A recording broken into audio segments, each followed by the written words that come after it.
Good evening, ballers. Welcome to the 47th episode of the Stepback. Your host, Leon Tompkins, my main man, Jacob Moses, and we are here with our special guest tonight, former NBA All-Star, All-American, ACC Rookie of the Year, two-time first-team All-ACC, New York City legend, current coach of the Fisk University men's basketball team, Left Rack City's own Kenny Anderson. How you doing, brother? I'm doing well, man. Thank you. Thank you. Oh, no, thank you for lending your time with us tonight, man. It's a big honor and excited to have you on our show. Yeah.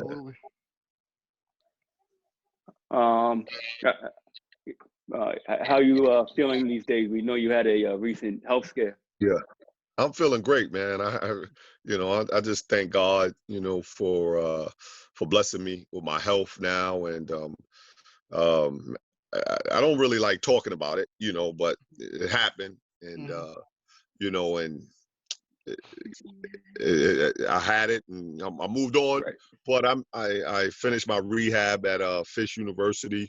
I would go there Tuesdays and Thursdays, and Vanderbilt Hospital down in Nashville, where I'm at, and I'm good, man. So I just want to thank God for just being healthy again.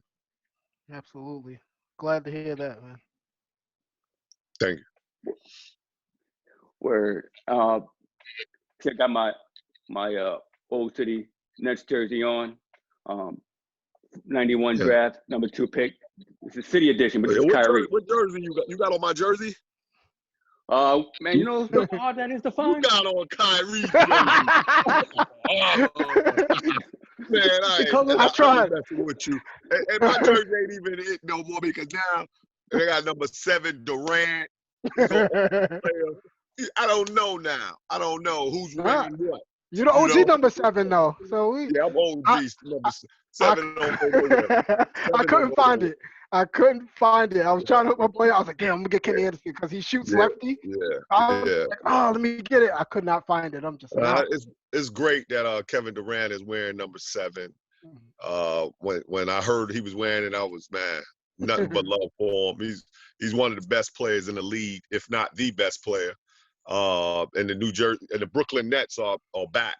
I really believe they can compete for a championship. So I'm happy about that.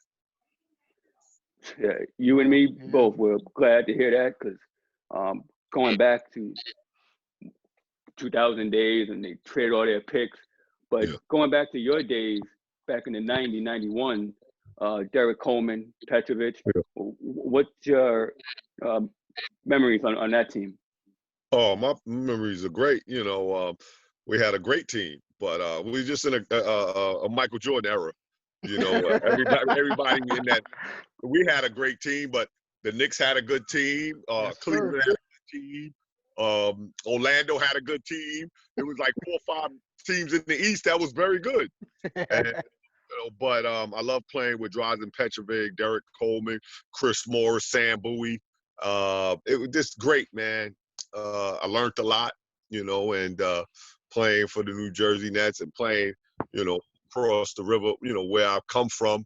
It was awesome. It really was. And I learned a lot. That was my first NBA team, so it was great.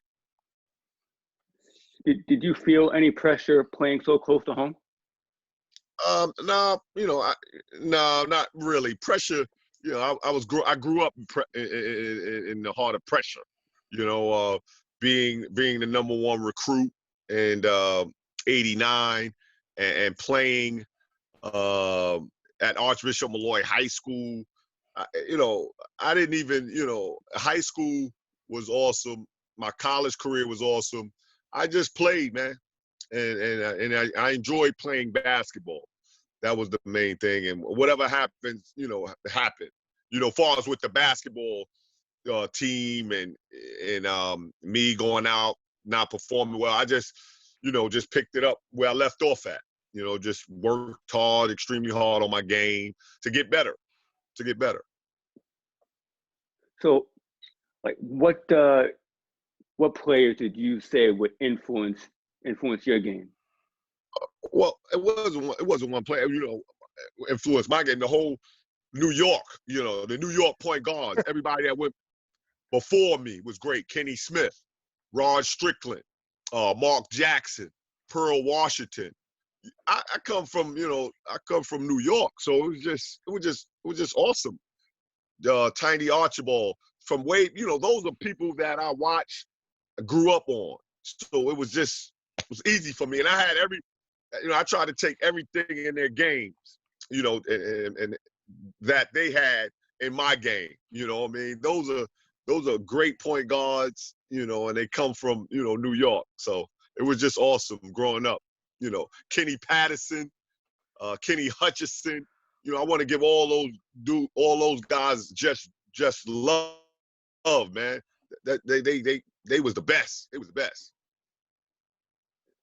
Like you look at that 90s style point guard, the pass first point guard, the Mark Jacksons, the Rod Stricklands, yourself, average 8-9 assists. But like we look at today and we see the Damian Lillards, the Kyrie Irvings, the Chris Pauls, they could score. They're scoring more. What do you make of today's point guards in comparison to the 90s? No, they're shooting more. The three-point shot is awesome. All those guys you named could shoot the three. The three-point shot is it's about basketball now. The stretch four, point guard. The lane is all open. It's not as physical when we played, back in the days. And the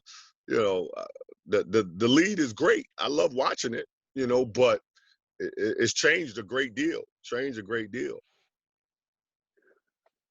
that affect like how you coach as opposed to like how you would play, or as opposed to how the league is going now? Yeah, a little bit. I think the college game every basketball has changed. So, for me, coaching here for 2 years at Fisk University, NAIA school, I'm learning a little bit more, learning a lot more administration part of it that I really didn't know, that much about it, but I am learning more about, being a college coach. And it's more to do, with getting the kids in school and academics and things of that nature. It's just a different, just being on the court that's totally different, of what, when I played, I just played and enjoyed playing basketball. But now being a coach, you got to see, numerous things that go down for your players and help them a great deal. So I guess it is similar to like in high school, coach as far as mentor as well, and making sure your grades are right, but make sure you're playing and making sure everything is all right. Yes, definitely. I went to a very good high school, academics first at Archbishop Lloyd High School. My coach, Jack Curran, who I love dearly, rest in peace, he passed away. And then my mentor, Vincent Smith, who helped me a great deal with my schoolwork and stuff like that. Pierre Turner, those were good guys for me. It was basketball. It was schoolwork first and then basketball. And it's the same as NAIA and what I got to deal with here, because we're at one of the top schools in the country, academically wise. They brought me in here to try to build up the basketball program. I've been here for 2 years, so I'm excited, but it's a lot of work right now. Absolutely. So what would you say would be your welcome to the NBA moment?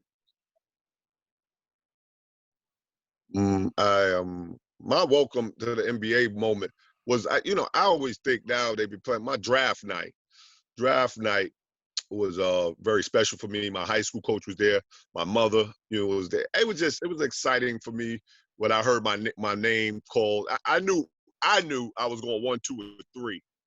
So it was just I knew Charlotte had the #1 pick. They didn't. They wanted. They was going to go big, because they had Muggsy Bogues. They wanted a big guy, so they picked Larry Johnson. Then the Nets they wasn't calling their hand. So I really didn't know I was going to go to New Jersey. I knew I was going to go to Sacramento because I went on the visit. GM, Mr. Reynolds was the GM at the time, and he was like, "Yo, we want you," and everything was. I thought I was going to go to Sacramento, but no one knew what the Nets, what Willis Reed, the general manager, had in store. So when I heard my name called second, I was so happy and thrilled that I'll be home, with my moms and everything like that. It was just a great moment for me. Awesome. So you mentioned your mom and being able to play close to home. She a big influence on your life and playing basketball as well? The number one reason, I wanted to do well. I wanted to do well, buy my mother a home, so she didn't have to worry, too much. We was getting evicted, a bunch of times, living here, living there, and it's amazing. I was just telling the story to someone. I was amazing. I got evicted my junior year in high school, but my junior year was one of my best years, academically and school-wise. It was crazy. So I lived with my cousin, and then my mother used to come see me every morning before school and things of that nature.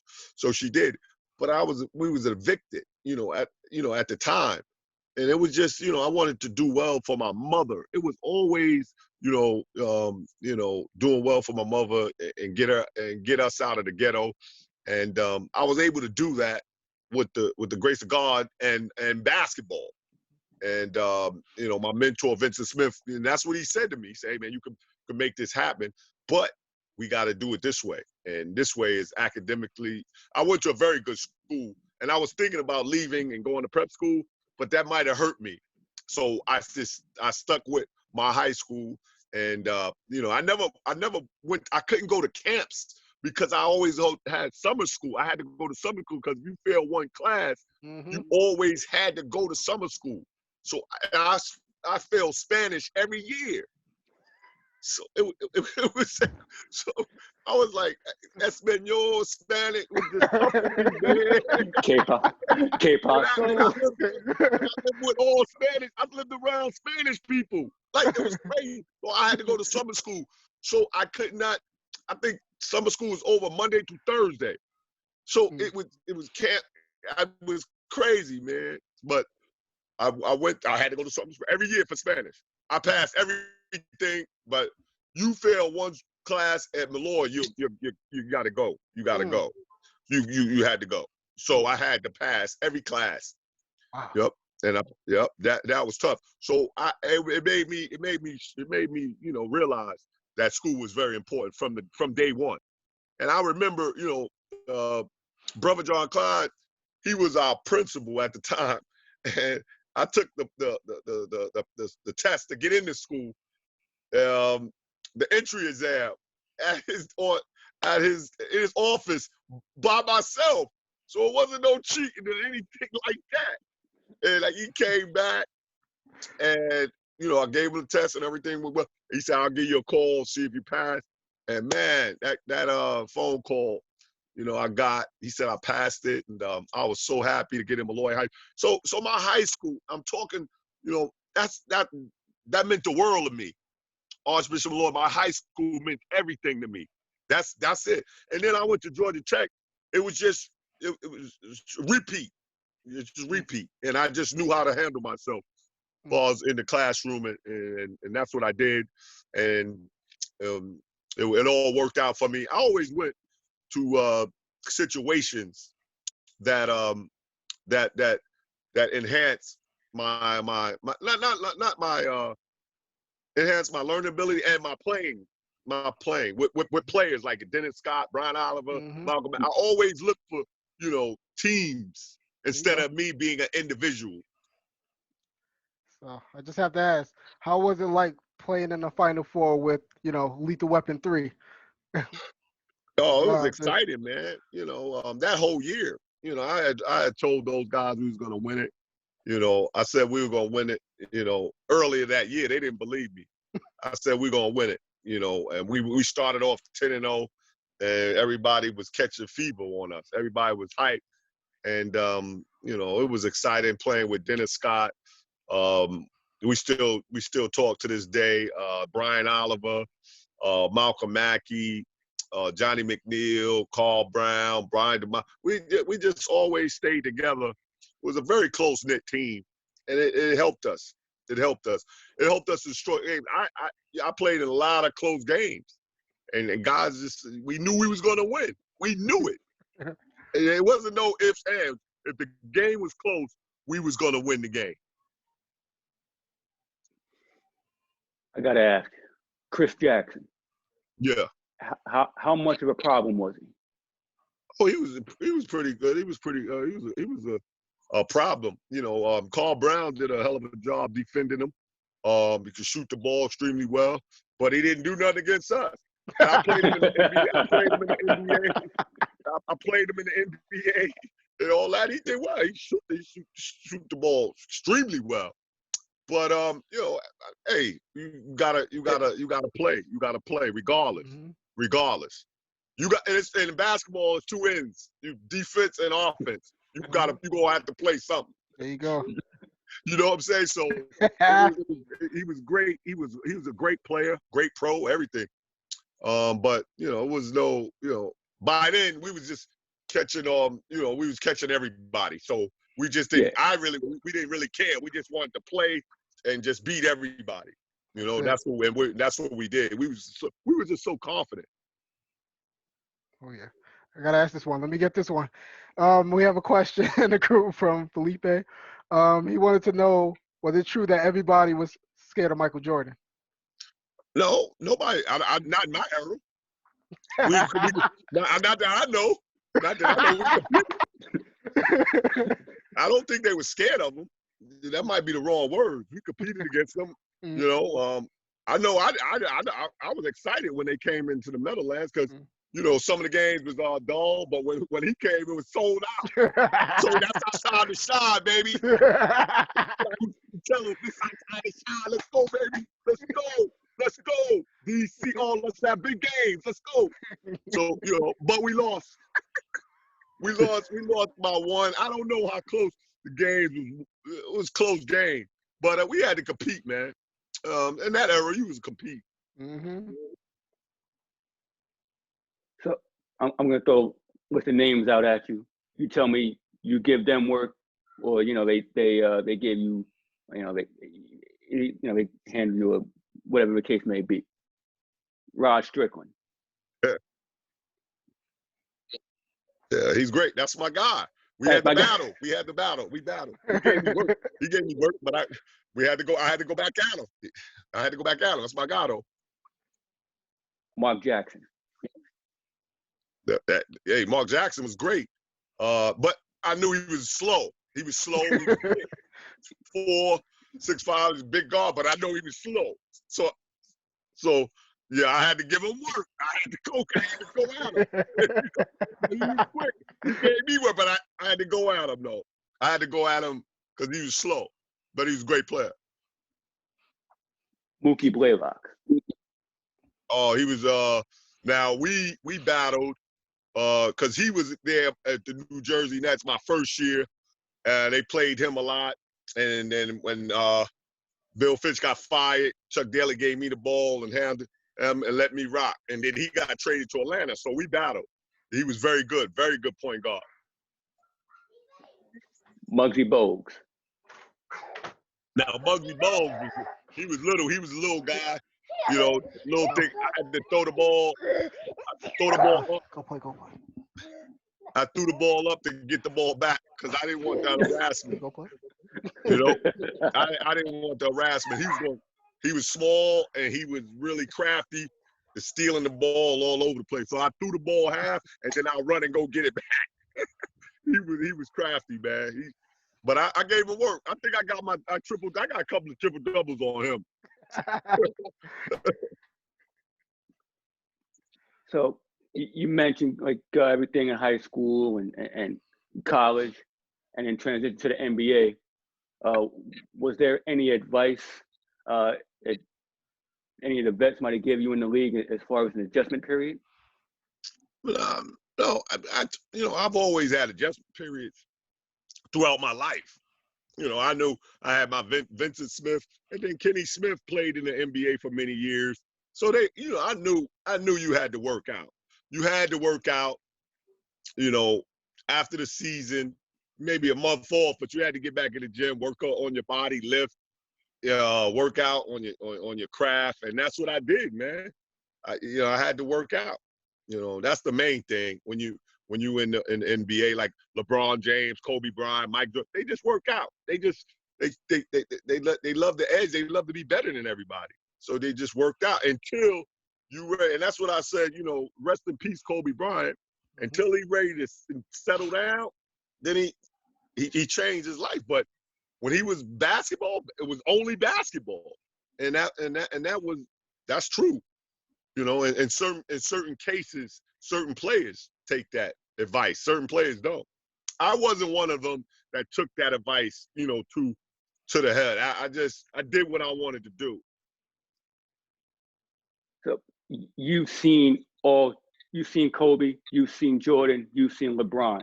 What makes them all different? What's their characteristics you would say that sets them all apart? I don't think it set them too far apart. It was just they work ethic. All of them work ethic about basketball. They know they have a goal. A goal is to be the best there is playing basketball. In order to do that, you have to let all the other stuff go until you finish, until you're ready to really concentrate on that. That's what Kobe, Mike, and all those guys did, when they had their career. They just competed on the basketball court, and that was it. And that's been the way they've been killing everybody, So being able to focus on a basketball court, having distractions off the court. This was a defining moment for me with Kobe Bryant. I'm sorry, excuse me. And I don't get into, but when he had that case and he was going to court and then playing, that's when that guy is incredible, because he was going, you didn't know, what was his life going to be cut short, whatever. He competed every day and worked out and just kept it going. I was like, wow, that's one of the real things that I really felt with Kobe Bryant. I was like, damn, he's really tuned into basketball. Mm-hmm. Is it how hard is it to focus on basketball? I guess if you have other things going on, as well as personal life experiences or something to that effect. It's not. You just got to put all your priorities in order. Some guys are able to do it, and some guys are not. And I think I had it early. I had everything early. So I took advantage, when I did make it. When I made it on top, basketball is easy for me. Life is hard. You know what I'm saying? That's my slogan to my documentary. Mm-hmm. I had it easy. Like 14, 15, I was playing high school All-American for 4 years. It's only myself and Kareem Abdul-Jabbar that made 4 times, All-American, in high school. So it was that high school, college. And then when I made the pros, it was like, oh, I made it. Like, oh, thank God. You know what I'm saying? I made it. But it was just, basketball has been easy to me. It's the other things that comes with that I had problems juggling. So for those that don't know, there is a documentary based on your story, Mr. Chibbs. It's on Amazon. How, for those who don't know, how do you get the nickname Mr. Chibbs? Oh, my mom's, it was my mom's name. My mom's named me that about 4 days old. Her mouth was full when they brought me in there so I could see her. And she said Cheeks and Chibbs, and she just started calling me Chibbs. in the neighborhood, and it became my neighborhood name. In New York, everybody called me Yeah. Chibs. I didn't know, when I was registered for kindergarten, I didn't know my name was Kenneth. I thought it was Chibs, and then my mom's told me, corrected me, and it was always Chibs. It was Chibs. It's Chibs now. My New Yorkers. I know Yeah. I know you know me when you say Chibs. You know what I mean? It's just, and my mother, when I did something good or, she was happy for me, called me Mr. Chibs. So I named, the documentary Mr. Chibs. That's awesome. Yeah. So were you happy about how it came out? Oh, I was very thrilled. I didn't know how people was going to, take it, but it was very hard for me to come out with some of that stuff, but I did. Jill Campbell did a hell of a job directing it, and it was a great documentary on my story. It's kind of everything basically of my life somewhat, and it was awesome. You know. Definitely liked it. It was really good. Check that out if you get a chance. Just definitely take some time, hour and 30 minutes. Just Yeah. definitely check it out. I loved it. Thank you, my man. Thank you. Yeah, it was awesome to me to share your story and have that vulnerability. It's Yeah, very difficult to share. very difficult, but I just went with it. To have the vulnerability. I was nervous, but I just went with it, and more I talk about it, it eased me up a little bit. It's been like that, my whole life. I had to see, It is this like the advice? There any advice you giving to your college players? Yeah. Life advice, or maybe at some point, maybe if they decide to do anything else. Yeah, I try to just tell them it's about hard work and believing in yourself. I give them, and being accountable, being accountable, um, you know, and knowing what you want. Uh, I try to give my guys, real life experience, like life experience, and tell them, hey, because my story is out there, so I'm not afraid to voice it and let them know this is what's going on. If you keep going down this road, this is what's going to happen. And I think I get a lot of love by doing that. But some kids, they want to learn the hard way, and you hate to see it, but that's what they want to do. But you got to give them the real. And a Yeah, lot of coaches are not giving the real to they just want to get the win. You get the Hmm. wins, and then that's it. But I want more for the young man I'm coaching. I want them to do well in school academically, uh, go overseas maybe and play, but also, take care of your family, and if that's what you want to do in life, you can do it. But you gotta be real with some of the young, and especially 2021. It's my era is changed a great deal, and you got to be real with some of these young men, and we're not. So as a lot of parents are not. So a lot of those young men are just going astray. Hmm. Agreed. was there any advice you wish you'd received? And I don't. Everything that happened to me for reasons, and I understand that. I was told, certain things in life. I got great leadership, with Vincent Smith, Pierre Turner. Those guys really helped me a great deal. But some things you got to learn for yourself. And I learned, and I learned, and see me, I learned, when I got into the league, my life started, shifting a little bit, because high school, college, I was good, but I think I got a little big headed. It happens in life.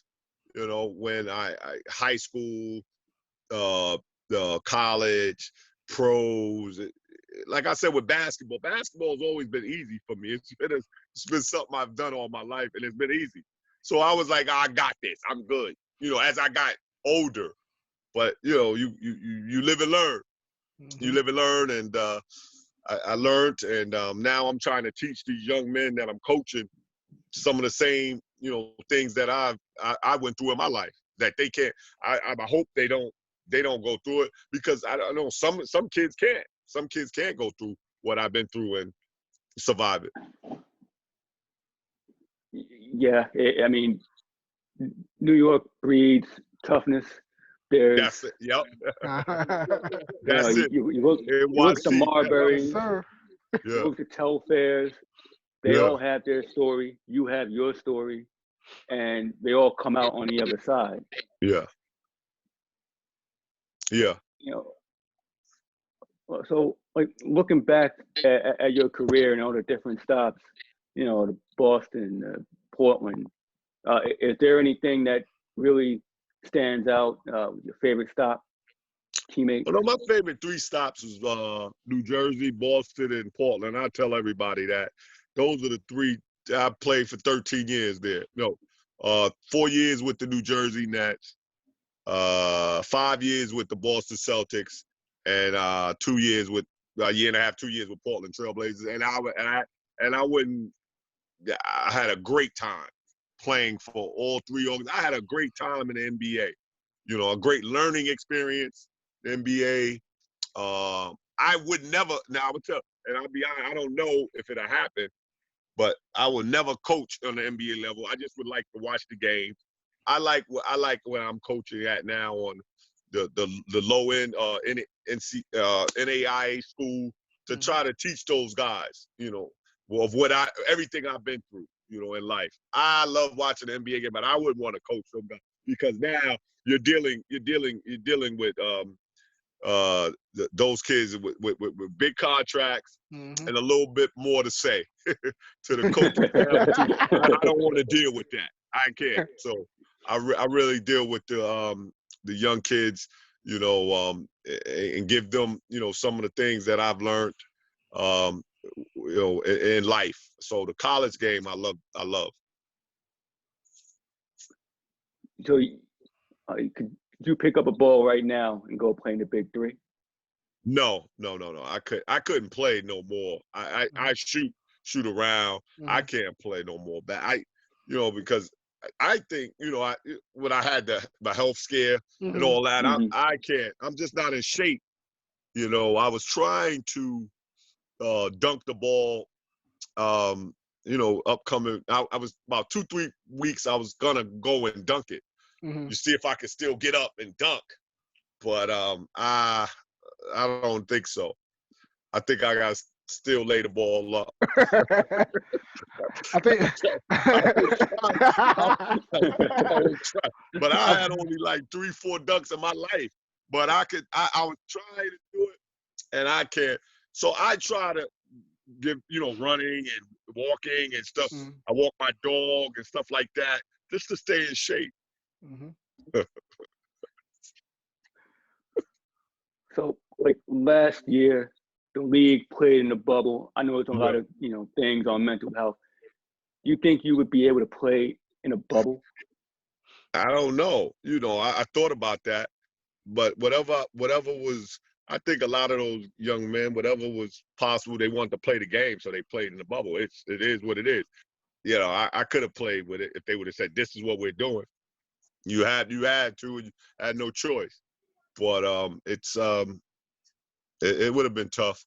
But if you love the game, it's no problem. You just go and do what you got to do. Kenny's being modest. He would have gave people some work. In the bubble, yeah, no doubt. Come on. The bubble. Who's the greatest player you've seen that nobody talks about? To me? Yeah. Lloyd Daniels. Sweepy. The greatest. This is guy. He's way better. We came out the same years, and I won National Player of the Year. I don't care about. He could have won everything I won. He's better than me. He's 6'10", 6'10" with everything I can do. So it's just Lloyd Daniels. his life just went a different way than mine because I had mentors and I listened to my mentor. He didn't, but he's great. He's an awesome player. I'm telling you, man, for real. Can shoot, can assist, both hands, can handle. And he's 6'8", 6'9". He was like magic. He was like magic. But if he would have somehow got clean or get somebody, if he had mentors, someone that cared about him, he is no question. He'd be the best. And that's my favorite guy. That's what I talk about. What my era, Lloyd Daniels was awesome. He was an awesome player. I look at him, I'll be like, wow. And he had that lean. He was 6'8", tall. Oh man, he could play. He knew the game. Middle backboard, side backboard. He just used everything. Left hand, like passing ability. He was just a great player. And I still talk to him nowadays. I still talk to him. He's in Jersey, and go to bed, he's great. Yeah. So, what were your thoughts on Bobby Hurley? Bobby Hurley was great. Great competitor. He's at Arizona State right now. He's going up and down with this COVID situation with his team, but he was a great player, competitor. His father coached him at St. Anthony's. He was awesome. We played against each other. He went to Duke, and I went to Georgia Tech, and we had them battles. He was awesome. He's on my documentary. He did a great job on my documentary, so I give him nothing but love. He brought the best out of me when I played in college. It wasn't so much Duke. It was just him. Being 1-2 point guards and the best of the country. Who's going to be the best? And that's what it's what I wanted to do. I wanted to come out and really give it to him. Nice. Thoughts on Kareem Reed? I don't really. I watched him a little bit when he was at Arkansas. He did great. I don't really know of his game as much, but he's a New Yorker. He's one of the best point guards that ever. One of them come out of New York, and he's great. I give nothing but love to my New York point guard. So if you're a New York point guard, you're great. Great. You know what I mean? I really didn't know. I don't really know him as much, But I knew him at Arkansas. He played very well. Cole Anthony? Yeah, I think he's gonna be a great pro. And Greg Anthony is his father. He's gonna be a great pro if he listens, which he do. Work extremely hard. I was kind of mad at him when he left my high school. He did 3 years, and then he went to Oak Hill. I didn't understand that why he left. After 1 year, he was going to be good and go anywhere anyway. He went to North Carolina and did extremely well. But he's going to be great. I believe that he's going to be great. He's going to be a great pro.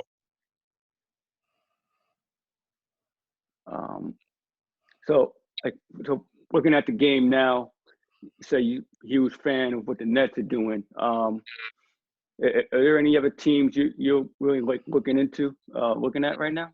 Yeah, the Nets, Boston Celtics, and Portland Trailblazers.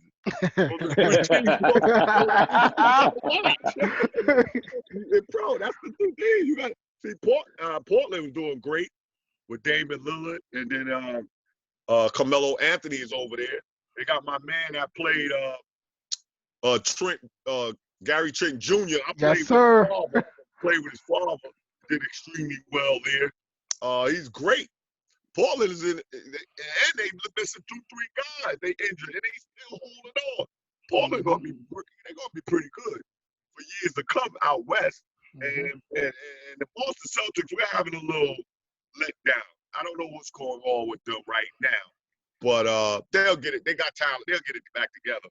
They got a good coach. They've been pounding on the coach right now. Brad Stevens getting the short end of the stick but he'll bounce back. They'll bounce back. But right now they got to take some of the criticism that's going on. But the Nets, they're not taking no criticism. They're winning. They're 5-0. They went out west and beat everybody. With those three, and then Kevin Durant ain't even play yet. So he been out. He been out for about 2 weeks. So they look very good. They're finding themselves. They got Steve Nash, great coach, great player, and they're gonna be fine. I got the Nets winning the East. Same here. Mm-hmm. Yep, I got them winning the East. They'll be fine.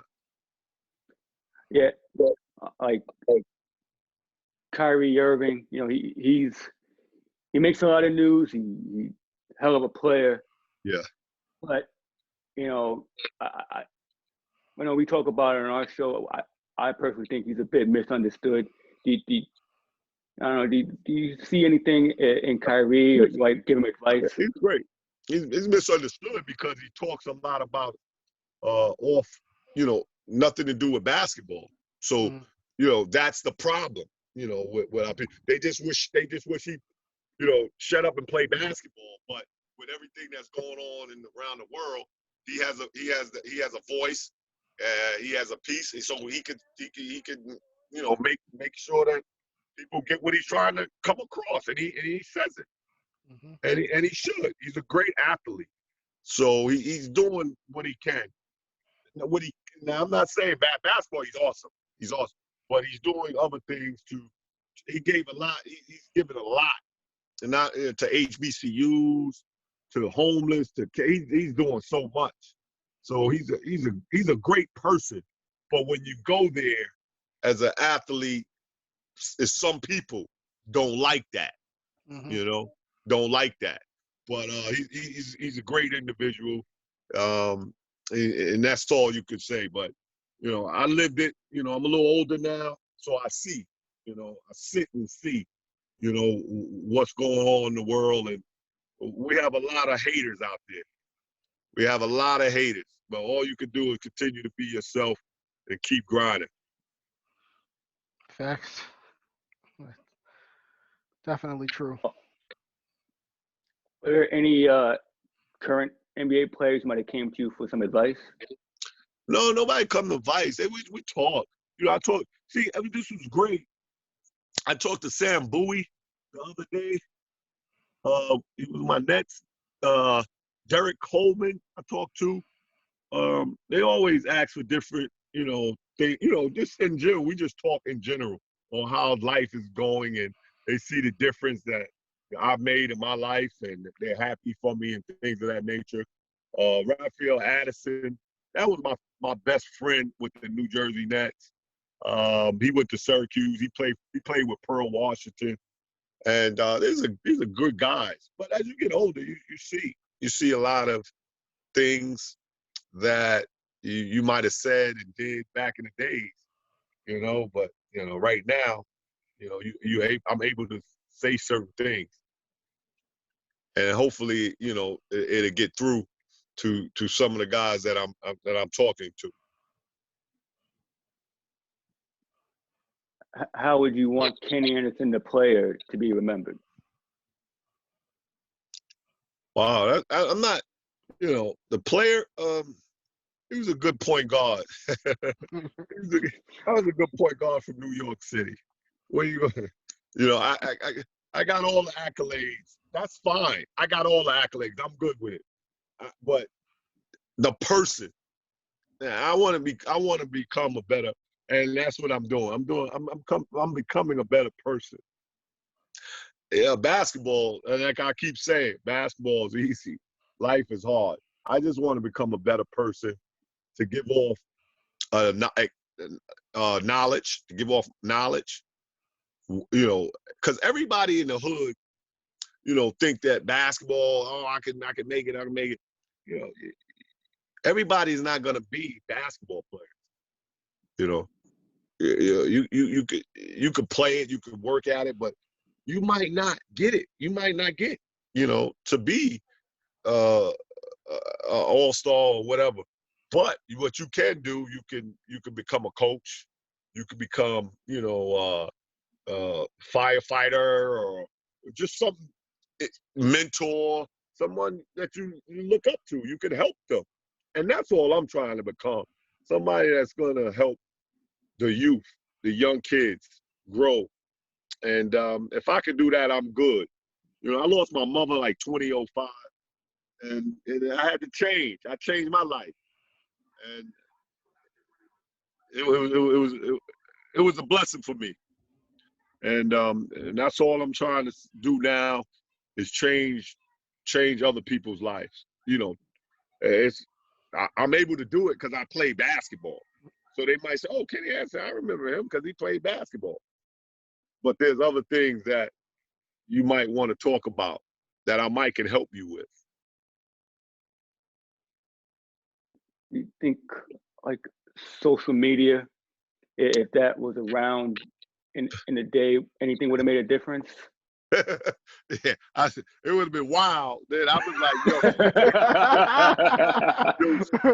it would have been wild, man. I don't. The social media was wild with phones, and the phone is bad, man. It's crazy. I don't know. Back in the days, it would have been. I don't know. It would have been hectic, and even now it's hectic. Back in the days, it would have been too much. I really believe that. And you got to be able to, cut it off. You got to know when to say when and when not to. And a lot of us, once you start talking and you just don't know when to stop. It's tough. Okay. Who do you have as your MVP this year? Well, I was going, LeBron James, right? I was going with him, but Lillard is up there. Steph Curry, Lillard, Kyrie, Kevin Durant. I don't know. Oh, the big fella got to get the MVP. I'm sorry, big fella from Philly.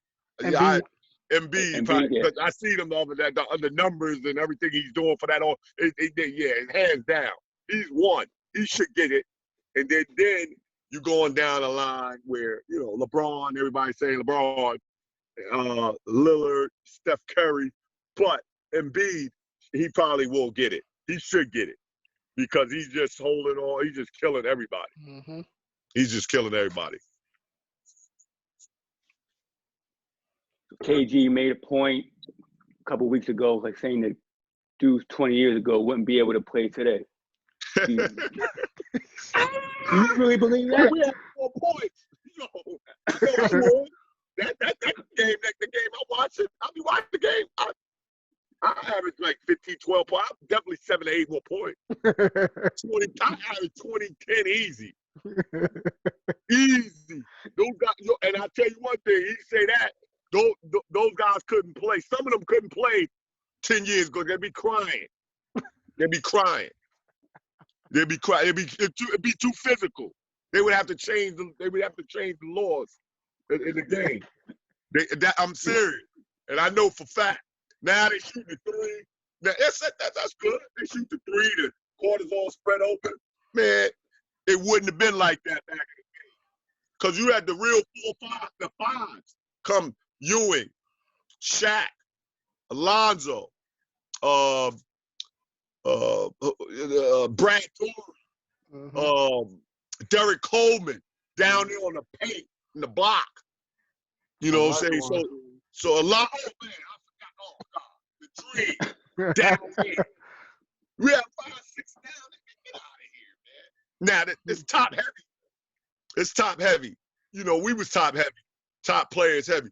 But 20 years ago, some of the greatest players 20 years ago would be able to play this on this level. It'd be easier for them. I really believe it. Ain't nobody guarding nobody down low. Ain't nobody. So Rudy Gobert doesn't have a chance. Huh? Rudy Gobert doesn't have a chance then. Oh, in the 90s? No, I like him. Yeah. He will be fine. Because he can go both ways. He can go in the paint. He can go outside. He's very agile. Yo, I like Utah crew. And I'm going with Portland to win the West, but I'll take Utah. I like Portland out west because that's my team, but I like Utah. Utah got a good crew. Yeah, that crew is strong. They shoot the three well. I mean, yeah. See, Rudy, he can play in any era. Is there any player today that mirrors your game? I would say Chris Paul a little bit. Kyrie. I didn't shoot the ball as well as those guys, but penetrating and things of that nature. You know, I would say those two was great. I gotta ask this one. Being from NYC, did you ever have some pickup games in the Rucker? No, I played in each one teach one. That was before the Rucker. Mm. You know, I played there when I was 13, 14 years old against the like 17, 18-year-old guys. It was awesome, man. I go to each one teach one. I never played the Rucker. I used to go over there and watch all the games. I was entertainment, man. It was great. It was great. But I never played it when it got to the entertainment. But I played each one teach one. That at the Rucker, that same park. Mm-hmm.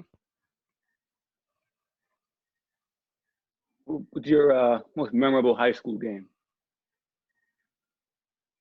My memorable high school game. I don't know. It's so long ago. I really don't look back, man. But I had. Oh, yeah, I would say we lost my senior year. We lost to Hurley in the playoffs, and I had got the SAT score back that day. So I really didn't care if we won or lost, and my coach got on me about that. We lost to Hollows in the first round, and I was like, I got the SAT score though. I was happy. I was going to church. I was playing right away, so I was happy. But no, that was back then, my senior year. We lost to Hollow. Chanel Scott. We lost to them. It was crazy. So, thinking about the Nets Mm-hmm. and the Blazers and the Celtics, what's your I guess what would you consider your most memorable game in the league? I don't, you know, it was I got 45 against the Washington Bullets. Michael Adams. No, Detroit. No, see, I scored a lot against them, and then Washington Bullets, and then I scored on Detroit against Grant Hill and them. I scored about 45. See, I don't know, 42, 45, but it was one of those two games. It was crazy, man. I was tired after the game. I remember sitting in the locker room like I wanted to sleep in that joint. I was tired, man. I was tired, man. I had a good game against them. We won. We played them overtime. We won. So I had big games. The Lakers, you know, when I played with Portland, I had a big game against them in the playoff. It was fun, man. I had a good game against the Knicks when I was with the Nets. Right. Okay, I gotta say the stat line. I gotta give him the stat line. 45 points, an efficient 12 for 26 shooting, 20 of 23 from the line. Who was that? I'm sorry. That was you. 20. What was? I'm sorry, I didn't hear you. So 20, I was 20. Go ahead. So you were 12 for 26 from the field, 20 of 23 from the line.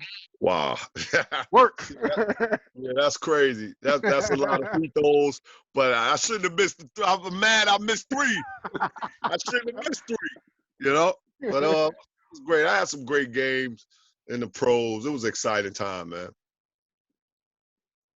You also spent some time overseas. Uh-huh. Yeah. Yeah. What was the difference in the game like overseas as compared to the I really, it was great. I went over there. My mother passed away. I really didn't want to go. I wanted to go to get away, but I really didn't, care about the games much. Sabonis, I played with in Portland. He owned the team at the time, and I thought it'd be a great time for me and my wife. We went over there. It was good. It was good. Just they very passionate about basketball over there. Very.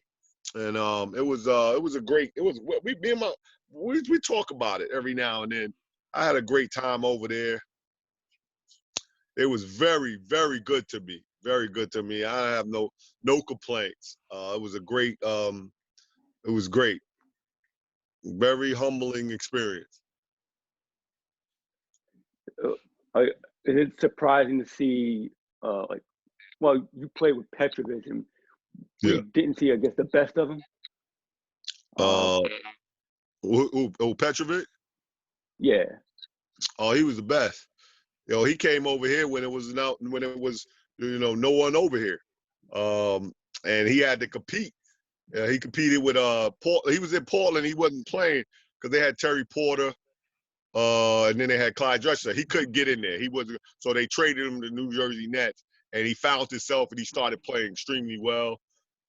He played overseas. He was great. He was a great ambassador for the game. Was a great teammate. Just a great person. Did it surprise you how well Luka is playing right now in the league, or? Yeah, no, it doesn't surprise me. He's very talented. He has all the skills in the world. It's great, that more and more is coming over from overseas and from different countries and things like. They're making the game very international, and that's what the game needs. So it's awesome. Awesome. He's one of the top players, and but I see it. They try to make him real quick. Sure, let's get him. Let's make him the MVP right away. Let's calm down, man. Let's calm down. Calm down. He's great, but calm down. It's just it's the league, and you don't knock it. But it's a money grabber. So that's just what it. A lot of guys, they're making a whole lot of money now, and it's crazy. So how was the All-Star game experience? Well, the All-Star game experience was great. It was a blizzard. It was a blizzard. I was in Minnesota. It was a blizzard. I like some people got snowed in and all that and couldn't get. It was crazy, man. But it was fun. In Minnesota. Yeah, it was great, man. And I'll tell you a story. Lenny Wilkens coached Cleveland. And all his Cleveland, Mark Price made it, and he had to start me and Derek Coleman. But and that's it. He didn't play us a lot of minutes. So we was pissed off. So we said, we played him again, we're gonna kill him. I don't even know the score or nothing like that. I just remember, him not playing us like we thought we was going to be played. He took that personal. Yeah, we did. Yeah. We did. We did. We did.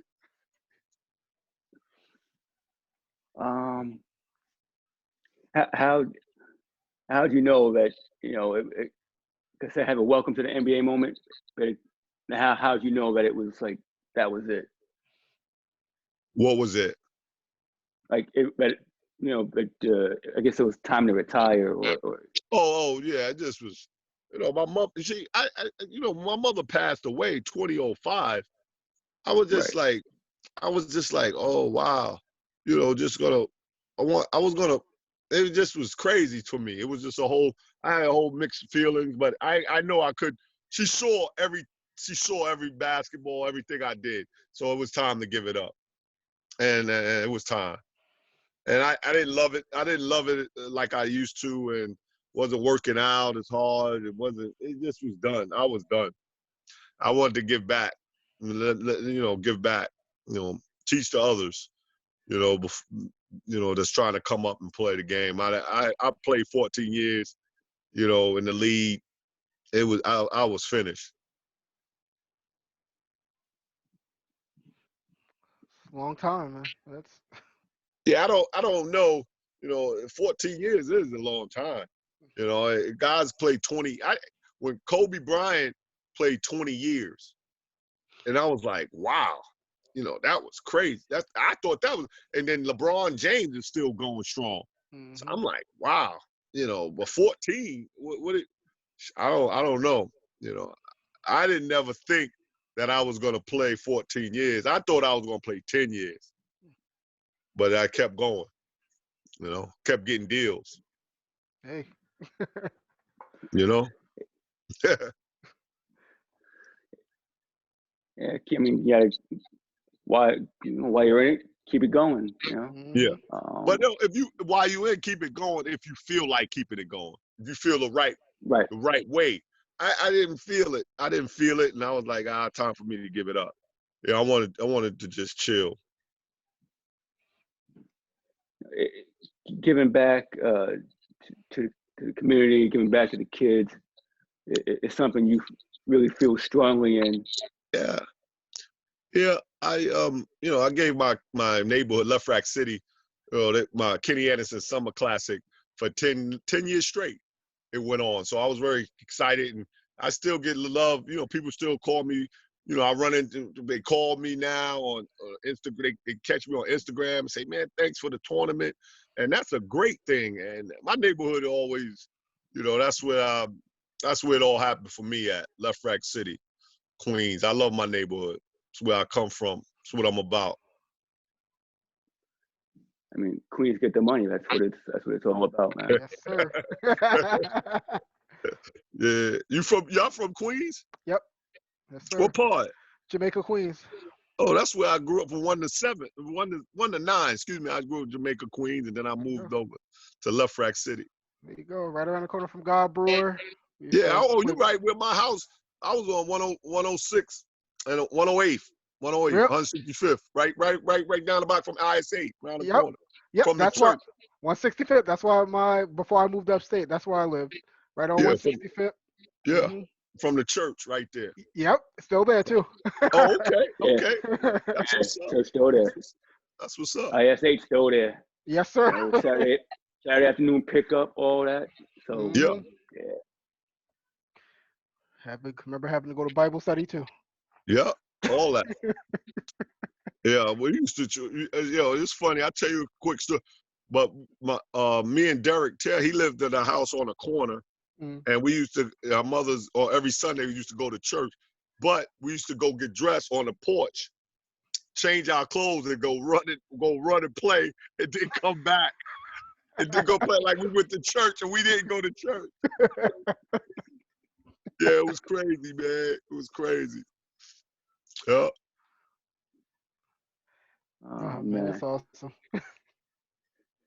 So, close this out. But any memories from the '94 Knicks Net Series? No, I don't really have no memories. I just knew, I knew, in the playoffs, I thought we was gonna win, but they just came at it because they had Pat Riley, kept motivating those guys, pushed them to the brink. They knew they had to come and play. We beat them that whole season, and I only know we beat them that whole season. We was in the play. We took them too lightly. The playoffs was a whole different animal, and they beat us. We could have used you in Game 7. I don't know. No, I wouldn't have played for the Knicks. I had to play for the Knicks, man. My mother and my brother, my family loved it there. I was like, man, I was happy they lost. I was happy they lost. Man, that hurt.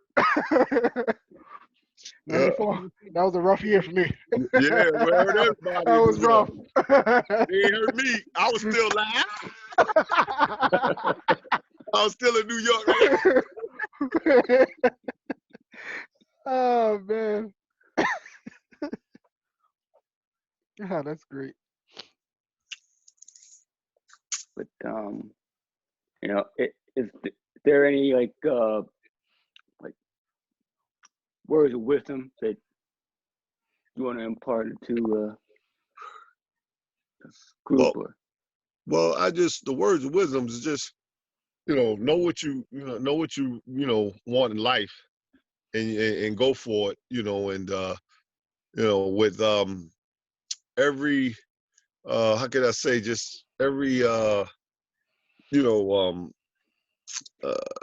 for it, but do it the right way. That's all. Just always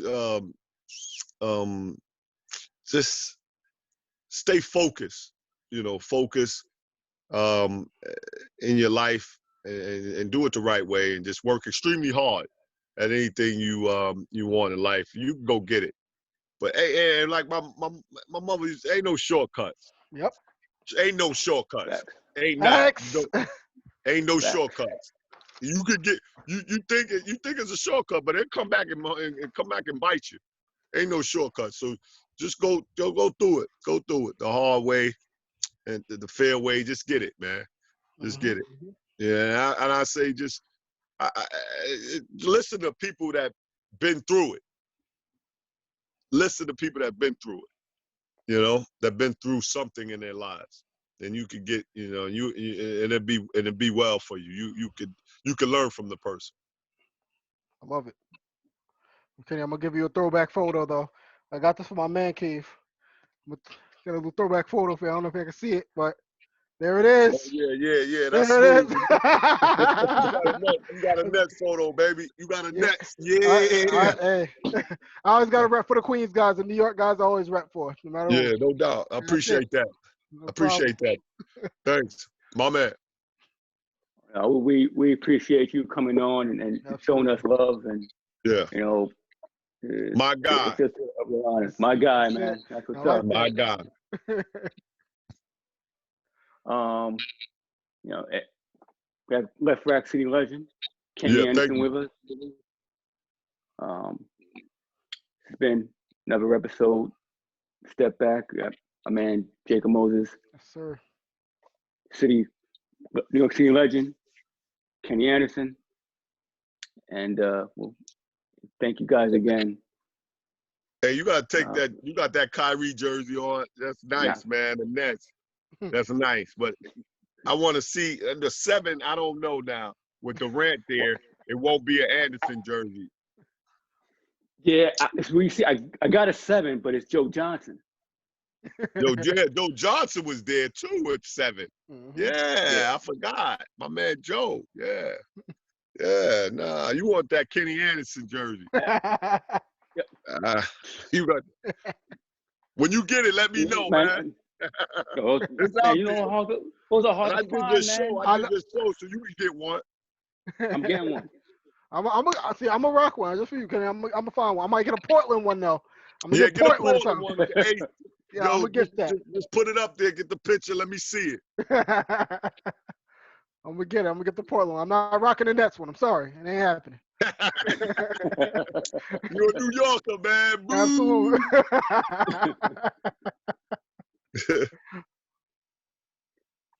All right, man. Thank you. Thank you, Kenny. All right. Thank you, Jacob. It's been another episode of the Step Back. We'll see you guys next Wednesday. Yes.